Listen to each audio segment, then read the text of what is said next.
Good evening, ladies and gentlemen, my fellow freedom lovers and sovereign thinkers. This is LL3's latest podcast. My name is Craig, and I am now still at the beautiful swampy mangroves of South Florida. Nice, cool evening, and today I'm going to be addressing a little piece of history, which is entitled Jefferson Davis's Farewell Address, which is, I just have to say, when I examined this the first time, I can really understand on the 10th Amendment stands and the early roots of our U.S. Constitution, which a lot of people in the educational basis don't want you to know. However, I always recommend everybody to start doing your homework and keep on learning, because you never know.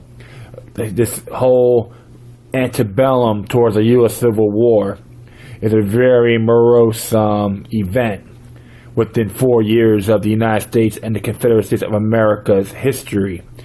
So I'm just going to narrate it, give you my intake, and let's begin. Jefferson Davis's Farewell Address.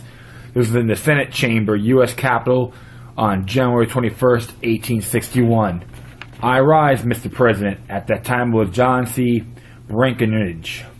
For the purpose of announcing to the Senate that I have satisfactory evidence that the state of Mississippi, by a solemn ordinance of her people in convention assembled, has declared her separation from the United States. Under these circumstances, of course, my functions are terminated here.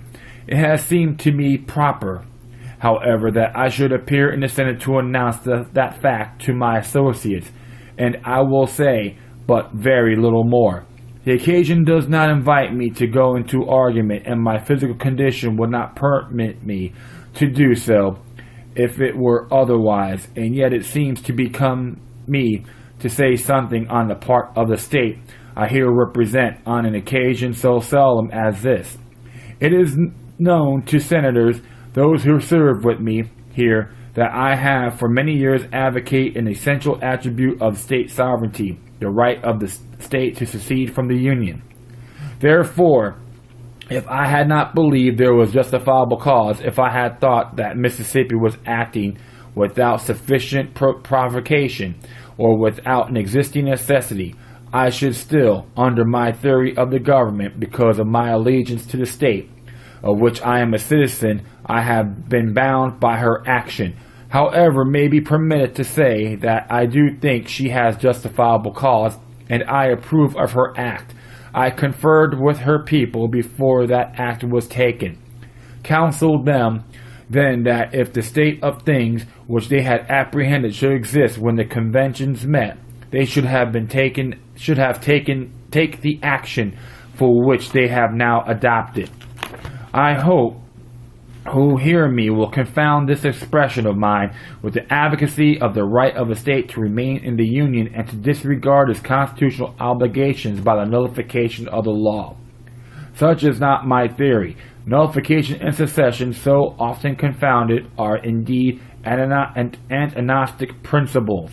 Nullification is a remedy which is sought to apply within the Union and against the agent of the states. It is only to be justified when the agent has violated his constitutional obligation, and the state, assuming to judge for itself, deny the right of the agent thus to act, and appeals to the other states of the Union for a decision. But when the states themselves, and when the people of the states have so acted to convince us that we will not regard our constitutional rights, then for the first time arises the doctrine of succession in its practical application. A great man who now reposes with his fathers, and who has been often arraigned for a want of fealty to the Union, advocated the doctrine of nullification. Because it preserved the Union, it was because of his deep-seated attachment to the Union, his determination to find some remedy for existing ills short of a severance of the ties which bound South Carolina to the other states, that Mr. John C. Calhoun advocated the doctrine of nullification, which he proclaimed to be peaceful. to be within the limits of state power, not to disturb the Union, but only to be a means of bringing the agent before tribunal of the states for their judgment. Secession belongs to a different class of remedies. It is to be justified upon the basis that the states are sovereign. There was a time when none denied it. I hope the time may come again with a better comprehension of theory of our government, and the inalienable rights of the people of the states will prevent anyone from denying that each state is sovereign, and thus may reclaim the grants which has made to any agent whomsoever.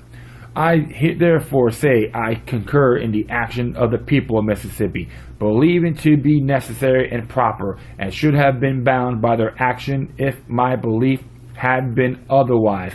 And this brings me to the important point which I wish on the last occasion to present to the Senate. It is by this confounding of nullification and secession that the name of a great man, whose ashes now mingle with this mother earth, and has been invoked to justify corrosion against a seceded state. The phrase "to execute the laws" was an expression which General Jackson applied to the case of a state refusing to obey the laws, yet a member of the Union. That is not the case which is now presented. The laws are to be executed over the United States and upon the people of the United States. They have no relation to any foreign country. It is a perversion of terms. At least it is a great misapprehension of the case which cites that expression for application to a state which has withdrawn from the Union. You may make war on a sovereign state, if it be the purpose of gentlemen, that may make war against a state which has withdrawn from the Union, but there are no laws in the United States to be executed within the limits of a seceded state. The state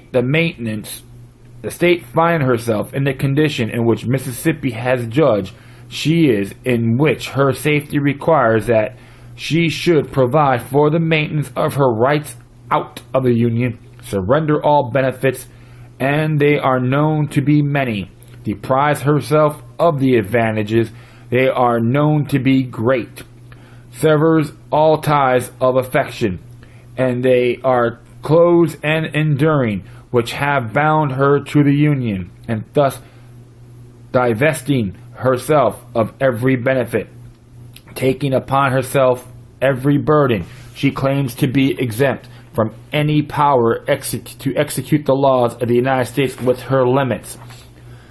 I well remember an occasion when Massachusetts arraigned before the bar of the Senate, and when the doctrine of coercion was rife and to be applied against her because of the rescue of a fugitive slave in Boston.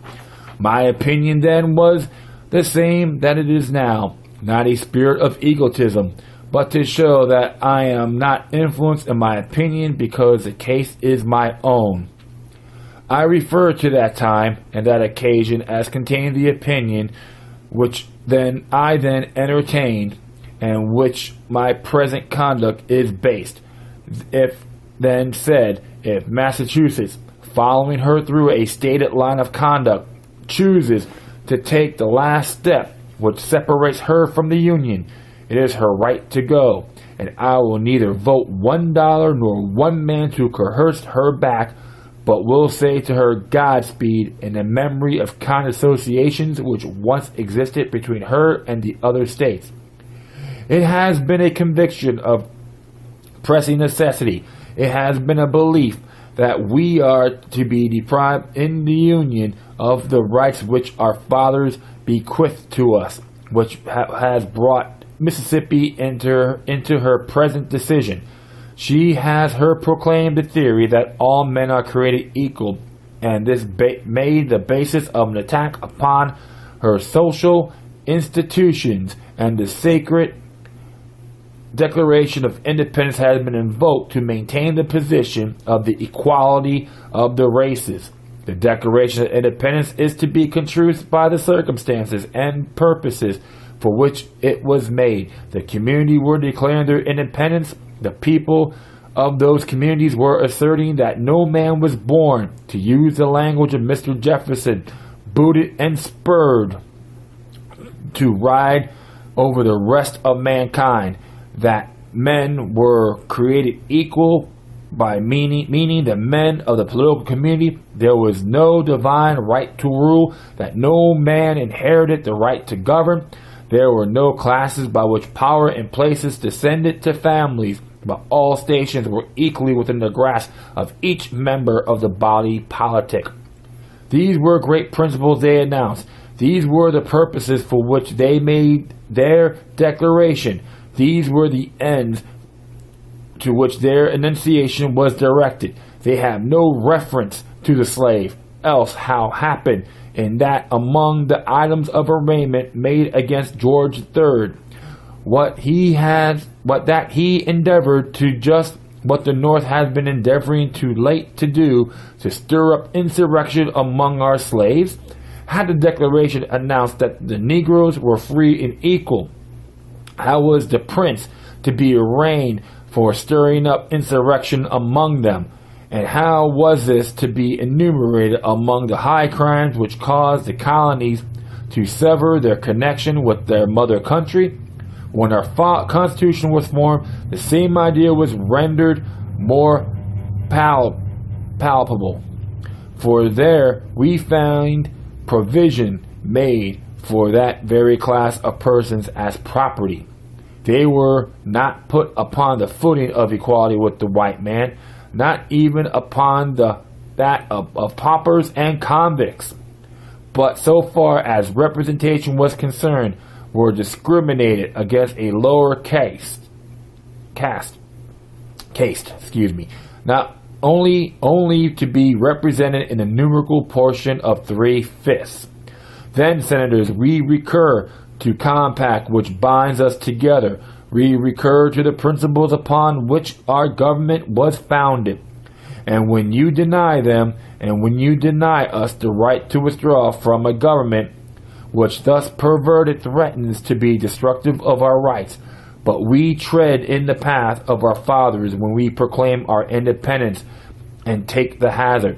This is done not in hostility to others, not to injure in any section of the country, not even for our pecuniary benefit, but from the high and solemn motive of defending and protecting the rights we inherited, and which it is our sacred duty to transmit unsung to our children. I find myself perhaps a type of general feeling of my constituents towards yours. I am sure I feel no hostility to you, the senators from the North. I am sure that there is none of you, whatever sharp discussion there may have been between us, to whom I cannot now say, in the presence of my God, I wish you well, and such, I am sure, is the feeling of the people who I represent towards those whom you represent. I therefore feel I but express their desire when I say I hope, and they hope, for peaceful relations with you, though we must part. They may be mutually beneficial to us in the future, as they have been in the past, if you so will it. The reverse may bring disaster of every portion of the country, and if you will have it thus, we will invoke the God of our fathers who delivered them from the power of the lion, to protect us from the ravages of the bear, and thus, putting our trust in God, in our own firm hearts and strong arms, we will vindicate the right as best we may. In the course of my service here, associated at different times with a great variety of senators, I see now around me with some whom I have served long. There have been points of collision, but whatever of offense there has been to me, I leave here. I carry with me no hostile remembrance. whatever offense I have given, which has not been redressed, or which